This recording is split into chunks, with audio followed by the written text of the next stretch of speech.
बिस्मिल्लाहिर्रहमानिर्रहीम। अस्सलाम वालेकुम। मैं जलील खान कुलाची, आप मेरे यूट्यूब चैनल देख रहे हैं। हुज़ूर वाला पाकिस्तान के सियासी मंजरनामे में कुछ इंतहाई अहम तरीन चीज़ें जो कि आप तक पहुँचानी है।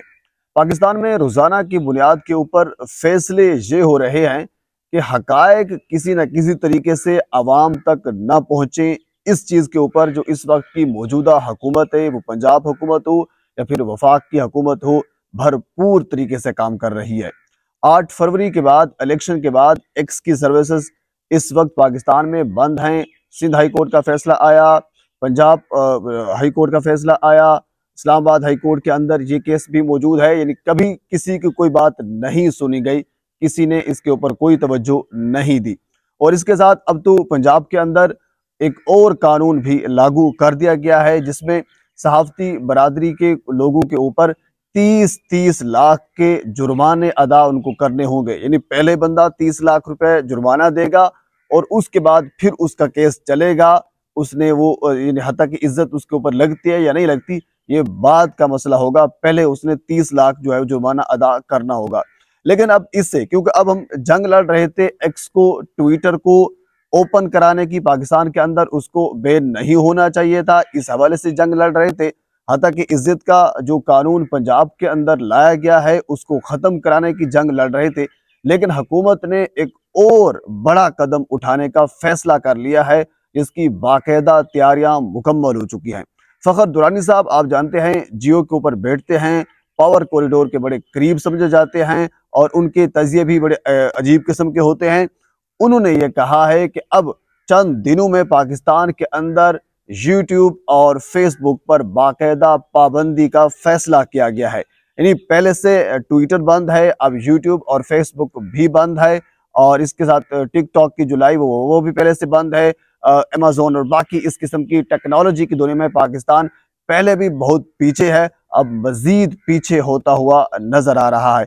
लेकिन ऐसा मुमकिन नहीं हो सकता, क्योंकि ये 2024 है, 1924 का दौर नहीं है। अच्छा, इसके साथ हम आगे चलते हैं। अगली खबर इंतहाई अहम है। राना सनाउल्लाह पाकिस्तान मुस्लिम लीग नून के सीनियर रहनुमा तस्वुर किए जाते हैं, सीनियर रहनुमा हैं, बल्कि तस्वुर की क्या बात है। वो रात नईम अशरफ व्हाट्सएप के प्रोग्राम में मौजूद थे, तो उन्होंने बड़े सख्त किस्म की गुफ्तगू की है और हकायक पर मबनी गुफ्तगू की है। उन्होंने ये कहा है कि एक तो इमरान खान की इस हवाले से मैं तारीफ करूंगा कि उन्होंने स्टैंड लिया है, उन्होंने डट कर मुकाबला किया है, उन्होंने मज़ाहमत की है। ये राना सनाउल्लाह ने अल्फाज इस्तेमाल किए हैं। इसके साथ उन्होंने ये कहा कि ना हम इमरान खान को ख़त्म कर सकते हैं, ना वो हमें ख़त्म कर सकता है। इससे पहले तो मौसूफ ये कहा करते थे कि या फिर वो रहेंगे या फिर हम रहेंगे, चाहे वो सियासी मैदान की बात हो। तो अब भी सियासी मैदान की बात हो रही है। यानी अगर तारीफ भी दुश्मन करे या मुखालिफ करे तो वो तारीफ होती है। यानी इमरान खान का मज़ाहमत करना, डट कर मुकाबला करना, न सिर्फ पाकिस्तान तहरीक इंसाफ वाले इस चीज़ की तारीफ कर रहे हैं, न सिर्फ अवाम उनके साथ खड़ी है, बल्कि जो उनके सख्त तरीन नाक़दीन हैं, मुखालिफिन हैं, वो भी इस चीज़ की तारीफ कर रहे हैं कि इमरान खान ने डट कर मुकाबला किया है। क्योंकि इन सभी को पता है कि इस वक्त अगर नवाज शरीफ साहब का वोट नहीं है, इस वक्त पाकिस्तान पीपल्स पार्टी का या बाकी दीगर जमातों का वोट नहीं है, तो उसकी वजह यह है कि वो मुज़ाहमत नहीं कर सकते, वो मुकाबला नहीं कर सकते, वो डील करते हैं। अब लीडर जो होता है वो लीड करता है, जो डील करने वाले होते हैं अवाम उनका साथ नहीं देती। डील करके आप मुल्क से बाहर चले जाते हैं, अपनी जो मफामत है वो कर लेते हैं, अपना मफाद अपने सामने रख देते हैं, अवाम को पीछे छोड़ देते हैं, तो यकीनन अवाम भी आपको पीछे छोड़ेगी। अच्छा, इसके साथ इससे आगे राना सनाउल्लाह साहब ने परवेज इलाही साहब के हवाले से भी गुफ्तगू की है। उन्होंने ये कहा कि मुझे उम्मीद ये नहीं थी कि परवेज इलाही साहब इतनी सख्त तरीके से इस फस्तायत का मुकाबला करेंगे, लेकिन उन्होंने डट कर मुकाबला किया, वो अपने कप्तान के साथ खड़े रहे।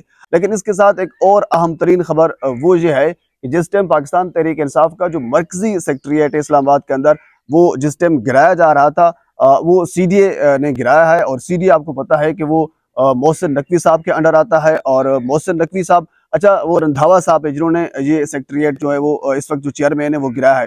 इससे पहले जो ज़मान पार्क के अंदर ज़मान पार्क के ऊपर हमला किया गया था, उस वक्त भी एलडीए के जो चेयरमैन थे यही रंधावा साहब थे। और फिर इस रंधावा साहब को इस्लामाबाद के अंदर लाया गया। अब उनसे बहुत से काम लिए जा रहे हैं और इसके ऊपर मोहसिन नकवी साहब बैठे हैं। यहाँ पर भी मोहसिन नकवी साहब थे, अब वहाँ पर भी मोहसिन नकवी साहब बैठे हुए हैं। पर ये इस किस्म का जो मामला ये वो चल रहा है। लेकिन अगली जो अहम तरीन खबर वो ये है कि फहद शहबाज साहब जो हमारे एक सीनियर जर्नलिस्ट हैं, उन्होंने ये खबर दी है और उन्होंने ये कहा है कि जिस टाइम मरकजी सेक्रेटरीट इस्लामाबाद के अंदर पाकिस्तान तहरीक इंसाफ के दफ्तर के ऊपर धावा बोला जा रहा था, उनके ऊपर यानी उनको गिराया जा रहा था, तो उस वक्त मौलाना फजल रहमान साहब के साथ एक सीनियर रहनुमा जो है वो मुलाकात कर रहे थे और वो सीनियर रहनुमा मोहसिन नकवी साहब के बारे में गुफ्तगू की जा रही है। अब उन्होंने मुलाकात की। अब ज़ाहिर सी बात है मोहसिन नकवी साहब किसके नुमाइंदे हैं या किसके रहनुमा हैं और किसके कहने के ऊपर वो मुलाकात कर रहे हैं। और ज़राए ये बताते हैं कि भरपूर कोशिश की जा रही है कि किसी न किसी तरीके से ये जो इत्तेहाद है मौलाना फजल रहमान साहब का जो पाकिस्तान तहरीक इंसाफ के साथ ये ना हो पाए। अगर ये इत्तेहाद होगा तो फिर ज़ाहिर सी बात है तहरीक इंसाफ के ऊपर डंडे बरसाना आसान है as compare to Jamiat Ulama इस्लाम के कारकुनों के ऊपर, क्योंकि 25 मई फिर से आ गई है। 25 मई जो गुजरी थी वो हमारे सामने मौजूद है, तो ये ज़रा मुश्किल होगा मौलाना फजल रहमान साहब को या फिर जमीयत उलमा इस्लाम के जो लोग हैं उनको रोकना, अगर ये इत्तेहाद हो जाता है। तो इस हवाले से ये मुलाकात इंतहाई अहम तरीन है। अच्छा, इसके साथ अगली जो एक इंतहाई अहम तरीन खबर जो इस वक्त ट्विटर के ऊपर टॉप ट्रेंड है वो है सरगोदा की। सरगोदा के अंदर एक शख्स जिसका नाम सुल्तान मसीह, जबकि उनके वालिद थे नवीद मसीह। सुल्तान मसीह के ऊपर इल्ज़ाम ये था कि इन्होंने कुरान मजीद नजर आतिश किया है, ये मुबैना तौर पर उनके ऊपर इल्ज़ाम है। सरगोदा का थाना अर्बन एरिया उसकी हदूद मुजाहिद कॉलोनी के अंदर ये वाक़या पेश आया और उसके बाद फिर लोगों ने उनकी एक मेरे ख्याल में जूतों की दुकान थी, वहाँ पर कब्जा भी किया और वहाँ पर तोड़ फोड़ भी की। जिस तरह लोग मुश्तइल हो जाते हैं, इश्ताल दिलाया गया किसी एक शख्स की जानिब से। पुलिस का दावा यह है कि उस शख्स को जिन्होंने सबसे पहले ये पहल की या इश्ताल दिलाया उसको गिरफ्तार भी कर लिया गया है। और इसी तरह सुल्तान मसीह और नवीद मसीह को भी इस वक्त जो है वो अपनी तहवील में पुलिस ने ले रखा है। जो RPO हैं सरगोदा के शारिक कमाल सिद्दीकी यानी रीजनल पुलिस ऑफिसर वो भी वहाँ पर पहुँचे। DPO असद इजाज मलही वो भी वहाँ पर पहुँचे और कंट्रोल कर लिया है मामले को। अब कोई जानी नुकसान नहीं हो सका। बहरहाल ये इंतहाई अफसोसनाक है।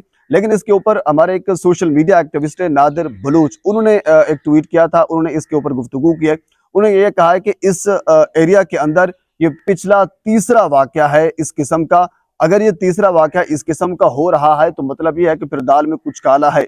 यकीनन जो भी कानून नाफिज करने वाले इदारे हैं उनको सोचना चाहिए और उनको इस हवाले की तहकीकात करानी चाहिए। ऐसा ना हो कि इनको सोचते हुए और इतना टाइम लग जाए कि रियासत जो है किसी ऐसी नहज पर पहुंच जाए जहां मामलात मजीद खराब हो जाए और फिर रियासत के कंट्रोल से आगे चले जाए मामला। जड़ामाला का मामला हमारे सामने मौजूद है। अब एक क्योंकि तीसरी मरतबा ये सरगोदा के अंदर हो रहा है, नादिर बलोच की ज़बानी अगर बात की जाए तो फिर जाहिर है इसके ऊपर तहकीकात होनी चाहिए। बहरहाल मुबैना तौर पर ये इल्ज़ाम है सुल्तान मलिक के ऊपर कि उन्होंने कुरान करीम के कुछ सफ़े, अच्छा जहाँ तक मैंने एक और रिपोर्टर से गुफ्तगू की तो उन्होंने ये कहा कि हमने जो देखा है कुरान मजीद के कुछ सफ़े जो है वो नजर आतिश किए गए, वो कुछ सफ़े हो, वो एक लफ्ज़ हो, वो पूरा कुरान मजीद हो, उसकी बेहरुमती यकदम एक ही तस्वुर की जाएगी। इसकी भरपूर मजम्मत करते हैं और इसकी हरगिज़ कह लीजिए कि जो भी इनके मुल्जिम हैं, जो मुजरिम हैं, उनको कानून के कटहरे में लाना होगा और सख्त तरीन सज़ा जो हमारे आईन और कानून के मुताबिक है वो उनको देनी पड़ेगी।